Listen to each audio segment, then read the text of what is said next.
Hey, welcome back to another episode of Teacher Nerds Podcast. I'm Ron Nober. I'm Joe DiPaolo. I teach technology, 3rd grade to 8th grade. I'm a 3rd grade teacher. All right. So, Joe, we're going to be talking about what literacy is like in the 21st century. A little big different topic. Yeah, and a little different today, Ron, than maybe the way we grew up or, maybe even like 15 years ago. Yeah, absolutely. All right. So that was a good one. Yeah. So let's get into what is literacy today.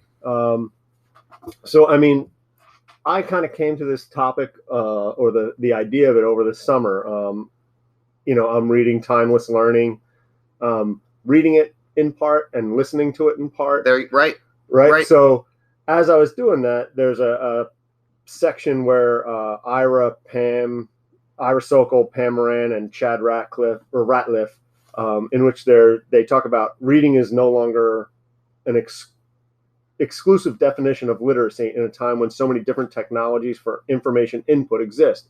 And I'm like, yeah, I'm listening to it sometimes. Right. I'm reading it others. And I know we have those kids in school who they may not do well reading the print, but they listen to a story and they can comprehend. And Ron, I hate to go, if you go to those standards, right. I don't know about everywhere, but in Jersey, we do the Common Core. You are supposed to be listening, right. and the speaking and listening, right? Speaking and listening, and for 3rd grade, under listening, it's determining the main ideas and supporting details of text read aloud, right. or information presented in diverse media and formats, right. Including visually, quantitatively, and orally. So even a speaker, right. guest speakers and whatnot, absolutely. Sitting there. How many times do we go to a conference? Right. Being able to... It's a skill. Yeah, to listen and maybe take some notes. I know you're doing some of the sketch noting, or starting that with the kids. Yep. Well, interactive, a great medium. I think that's we've been using the interactive notebook for science the past 2 years, and in 3rd grade, they want to draw, they want to doodle, but now with the visual, it's oh man, I'm going to have to get that name. Verbal to visual. Okay. Sketch noting. It's a YouTube. It's a YouTube. I forget the YouTube guy's name. And we'll put it in the show notes. Yeah, but the series is verbal to visual. I mean, he sits there and starts to talk to you about why it's so important. Right. And there's videos that says, "Oh, you can't draw," and I don't believe you. And they just start. So we took the kids this year and started with that first video of what is sketchnoting, why is it important, and we're 3rd grade, and we play the video, we stop it, we talk about it, which is another great skill because that's what we want the kids to do, right? Stop that video, think about it. It's more than just reading a book and writing, right? That 21st century literacy definition, and involves all that. And I know, there are some other definitions of 21st century literacy, like being literate in online stuff, and I mean, I think it's. Well, even literate communicating online, right? That knowing how to post and knowing, how to respond to someone, all that is kind of in there. And when I was reading that thing from Pam, I kind of thought, they're talking about different technologies for information input. There's also a lot of technologies for information output, right? It's not just typing an essay or a reading response or a book report like we've talked about in the past, or a reading log, or there are so many other ways that can benefit all students, and not just for that particular grade, right? Life skills. This is skills that are going to be valuable forever. It was possibly in one of the articles. A vet could go get the degree. Yep. But article they might not. By Bethany Oxford, and it was on Medium, and I'll post that into show notes. If she can't talk to people, she's not going to be a very good vet if she doesn't have those communication skills. Exactly. I'm seeing if I can find the quote. So it says, for example, someone who receives a veterinary degree or a degree in veterinary medicine may not be able to find a job out of college because they lack conversational skills or the ability to empathize with customers. Hi, how do you teach empathy? Right? How could you teach empathy? Hey, I don't know. Maybe design thinking. Could look at the books that we have. Maybe, right? possibly. All right. So I think, like we said, the listening skills, watching a video, like we talked about, how to interact with a video, that you can watch it, pause it, do a part of what they talked about, get it going again, pause it. And you've used Edpuzzle, right? We've talked about Edpuzzle. Yep. That would be a great tool to start to introduce students on really how to use all those different mediums. Yep. Because Edpuzzle will pause itself. So like, when you do that, you put a question within Edpuzzle and they watch the video and the video stops. And now we'll ask them a question about what they just watched or listened to. And we talk about doing this for students. You always say, you know what, PD over the summer, teachers should be able to maybe gain some stuff. And if people set things up, administration can, I don't want to say monitor it, but make sure. You can see that people did it. And are getting something out of it. Right. And, with Edpuzzle, you can't fast forward past it to get to the end where the questions are. So that's definitely good. And we've talked about a bunch of these before. But, like Edpuzzle is a good one for this. Most definitely. And that's the first thing that was popping into my mind. Just actually having the kids getting used to stopping, because it's hard to teach a good point to stop. Right. So you get them used to hearing information, the video automatically stops, and hopefully it happens automatically after a while. And it could stop and it could be, now answer a question, or it could be just now do this. And like you said, with the visual to verbal to visual, draw, what the gentleman just talked about. Right. And he talks about, Cornell notes. And I remember teaching Cornell notes when we were reading out of text and whatnot. And that's it. It's the brain engages so much more. Especially if that's the type of learner you are, your image, your visual. Yep. Yeah, absolutely. And I know some of the other to kind of do other mediums instead of just a book. But I mean, audiobooks, right? There are tons of audiobooks out there. Podcasts. ListenWise again is another great one because they curate NPR podcasts and have them for students. That's another great one. And these are all for the inputs, right? Of getting information. Right. And then we have outputs, so many avenues. So, Google Sites, making those websites, right? WeVideo. Well, Flipgrid, which is even a little bit, I think Flipgrid's a good place to start with students with videoing, just to get the even dialogue flowing back and forth because they can respond to each other, right? Most definitely. And you get to see, and not that you don't with WeVideo, but with Flipgrid, it's a quick 1 minute, response or something like that. Yep. And I think that's a great platform to start, and then moving them further into WeVideo where there's a lot more play, a lot more creativity, but you learn those basis of how should I sound, where should I be looking. I can't. We have the Chromebooks this year, and it's just so exciting to see. In third grade, Ron, they're 8 years old, and in one day, in 20 minutes, the videos that are up there, and awesome. and it is, and I was thinking last night when we were discussing the 1-point rubrics, because now teachers have to assess this, right? And it is different than assessing an essay, right? Right. Different than assessing an essay, different than assessing multiple choice, those short answers. So those 1-point rubrics, did the student use multimedia to give their answer, or did they yes or no, so you get the point, you don't get the point. Did this point come across in your video, this topic, did they use multiple mediums to get things? And I think in my head last night I'm starting that checklist of, all right, so let's start to get these rubrics created, because even if we have something out there, it's at least an idea for people to start to pull off of, and change is necessary. And I mean, for sure, we've seen these students within our classrooms who, if you ask them to read an article, might not be able to decode the information in the written form, might not be able to decode the letters, right, or the words. But if they listen to it, they can comprehend. And while both are important, if you are trying to assess comprehension, right, what are you grading? Decoding is separate. What are you assessing? Right? Yep, and that's most definitely. And same thing we talked about, like a math test. if it's all word problems and the student can't decode words, it doesn't mean they don't know the math. Well, and that's, one of the things I was telling you that I got the idea last night and had to text it to myself. That's that flipped classroom. Right. And not having it flipped learning where the kids go home because you don't know what it's like at home. Right. Are they able to watch videos? Do they have technology? What's their internet access like? Right. Whereas some of the things they might be waiting for, but you have no control over that. Yeah. Where in your classroom, if it's a 1-to-1 district or you have the laptop cart, they're going to be able, or the computer lab, whatever, they can watch the video. And like, it's important. That's when I wanted to change the microwave.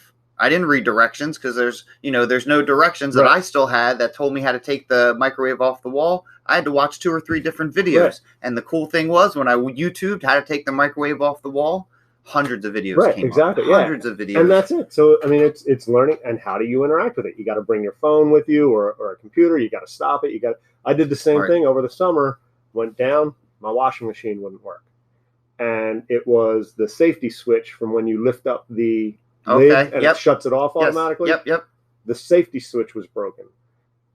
I was like, oh man, we got to get a new washer. And I was like, I think it might be the safety switch. So I went and how do you disable the safety switch? Okay. And it's not a big deal for us. We don't have children. They're not going to climb in the washer mid run or anything, right? Right. So sure enough, 2 or 3 YouTube videos, ripped the washer apart, disabled the safety switch, saved me like $500-$600 getting a new washer. Most definitely. You know what? When you Googled it, I'm sure there were more than just videos that came up, right? Yeah, so as an adult, you know what type of learner you know what you are going to learn best with. Yeah. Our doorknob broke just last weekend, and I couldn't figure it out. I'm trying to take things off, and I'm just diving into it. And, it wasn't catastrophic. I didn't need to fix it that day. Right. So a couple days went by, and Stacy texts, and she goes, you're really good with all that YouTube stuff. Did you ever think about YouTube in the video?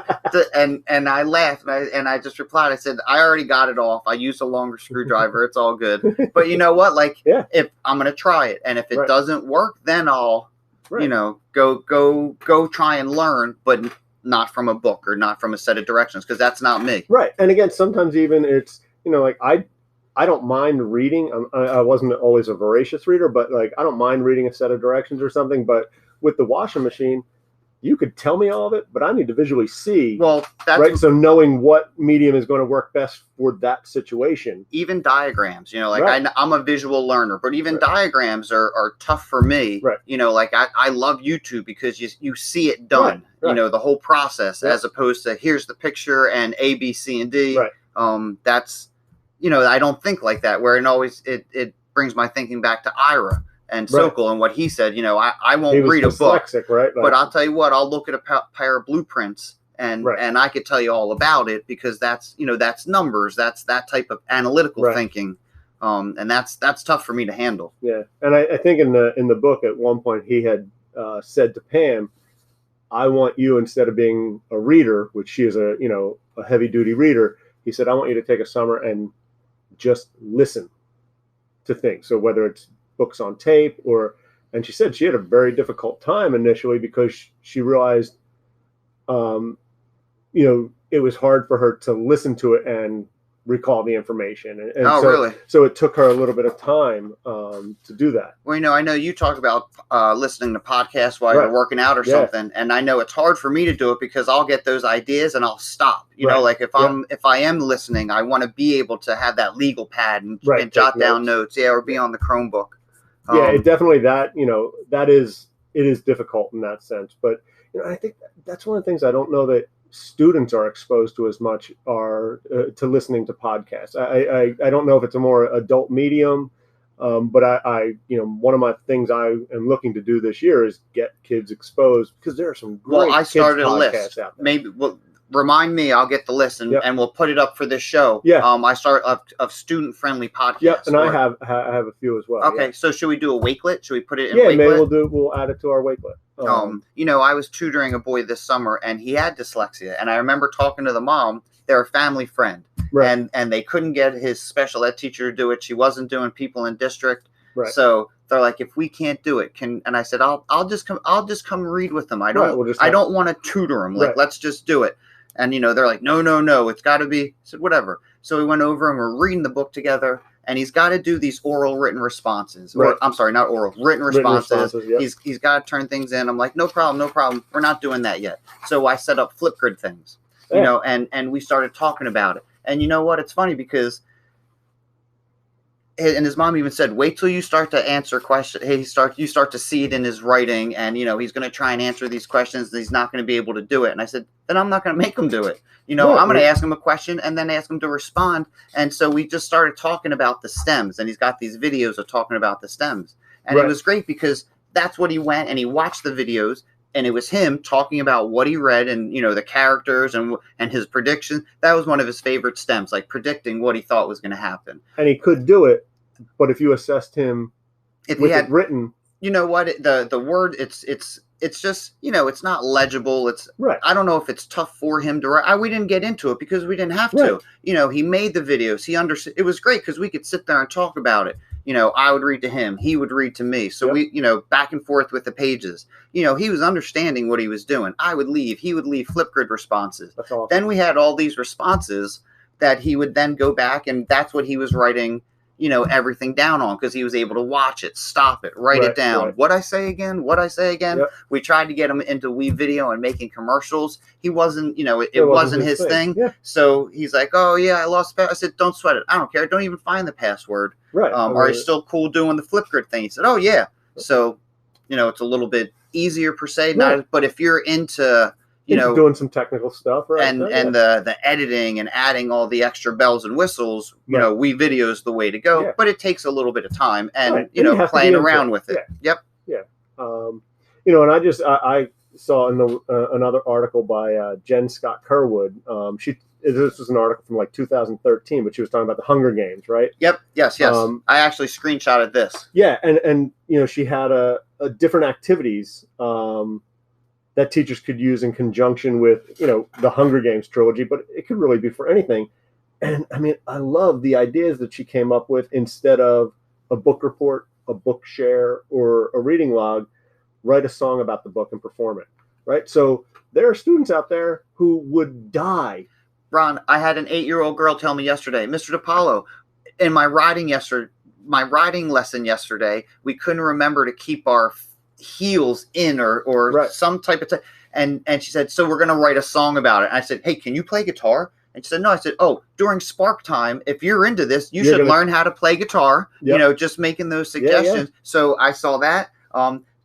Ron, making the movie trailer with WeVideo, you know, you could be talking about it and then have a green piece of paper and show, you know, if it's you know, whatever's happening in the book, to have something going on that green screen. I mean, just the ideas are flowing. Yeah. You know, even just, you know, like as I was reading them, I thought of one, like even just taking a section of the story, right? And whatever the mood or the, I guess the mood of that section of the story, that chapter, and now reading it out loud and then finding music to to set the mood. You know, if you're talking about the score of the book. Right. Yeah. So most definitely. You're talking about the Hunger Games, and it's Katniss being chased around during the Hunger Games and being ready to, you know, fight and possibly die. And, you know, you're not going to choose this upbeat, happy song, right? So like you have to know what the mood is in the story to be able to create that. Or even creating a scene with Legos and then being able to talk about what's going on in that scene. We were, that's Angela Stockholm, I think, does make writing, right? Absolutely. I mean, that's these ideas are just, it gets kids involved. It gets kids interested and gets them excited, and right? That's an alternative assessment, right? Absolutely. Not every kid's a test taker. Right. I loved the Blue Book exams in college. Loved them. People hated them. Right. People hated them. Looking at now, if I get the opportunity to screw around with cardboard, man, look out. I got a razor blade. I got duct tape. I got cardboard. You can do anything. Leave me, leave me alone. I got to make a mailbox for a teacher that's no longer in our grade, in our hallway. Her kids are missing her. You know what? Bang. Yep. And it's fun. It's enjoyable. And you talk about empathy. She couldn't stop. That first week, she got so many letters and a little bit of cardboard and a little bit of duct tape. It goes a long way. The kids are stoked. She was, 15 minutes on a Friday. She's like, and I don't want to say, we were just sitting there talking, and right. it was from that quick making project. Someone needed something. Let's solve this problem. Yep. Bang, real world applications, and we're bringing it down to kindergarten kids, first grade kids, second grade kids. 21st century literacy in the house in Southampton. Yeah, and I'm loving it. I mean, I hope people, like I said, we'll throw some stuff up on Awakelit. We'll link that in the show notes. Yeah, well, we see it going on in our school. Yeah. There's teachers using Flipgrid. There's teachers getting into their Spark Times and giving those kids choices. And what are you interested in learning? Okay, good. Go learn about it. Right. That's and how that's you it. want to learn about it. You can that's your get choice. A book from the library. You can, we'll help you listen to a podcast. We'll help you watch a YouTube video. Right. You got to show them. Don't show them. You don't tell them what to learn. Right. You show them how to learn, how to take in information, and what do you do with it. Yep. And then again, same thing. When you want an output, you don't have to write me an essay. Yep. Make a video, make a podcast, build something, whatever it is. Ron, we've talked. I've told you how I used to do book reports. I know. Read the back of the book. Oh, There's man. Your book report. That was it. And I got absolutely and through all my grade school. Yeah. All my grade. And it probably it didn't give you a love of reading, right? Not at all. Yeah. But you know what? I still need to learn. Yeah. So thank someone that there are all those other ways of information or other ways of taking that information in. Because you have, whether you're teaching, whatever you're doing, my buddy's a welder. There's different ways of welding. Right, and you know what? You better know how to do everything, because the more you know how to do, you're not that it's about making money, but survival, right? Like you're going to be able to. You're marketable. Exactly, you're marketable, right? And in a gig economy where you have to start to get gig after gig after gig, the more you can do, the more marketable you are. Yep. All right. So, anything else for this episode, Joe? I think, Ron, I've exhausted all my points, man. I think Flipped Classroom technology. That I think we should show this picture. The one. That one diagram on the front of that page, I think that should get up there. Yeah. What digital literacy is. There's so much to it. Yeah. All right. Well, we're going to wrap up our episode on what is literacy today in the 21st century. And thanks for joining us. I'm Ron Nober. I'm Joe DiPaolo. And we are Teacher Nerds. And Joe, that is Nerds with a Z, Ron. All right. Check us out on teachernerds.com. Check us out on Twitter @TeacherNerds. And Instagram @TeacherNerdsPodcast. All right. And when you're at teachernerds.com, check out the Teacher Nerds store, and we have our Amazon recommendations. Joe and I are both wearing our Teacher Nerds gear today. teachernerds.com. Check it out. Thanks for joining us. Bye.